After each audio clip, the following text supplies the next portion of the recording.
ॐ कृशधरी महाचण्डी मुक्तकेशी वलिप्रिये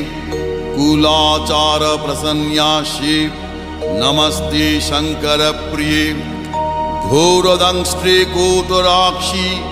कीटी शब्द प्रसादिनी घोर घोर रवास्फारे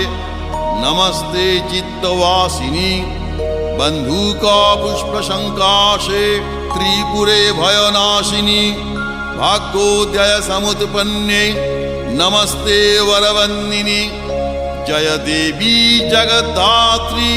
त्रिपुराद्ये त्रिदेवते भक्तेभ्य वरदे देवी महिषग्नि नमोस्तुते घोर विघ्न विनाशाय कुलाचार समृद्धये नमामि वरदे देवी मुंडमाला विभूषणे रक्तधारा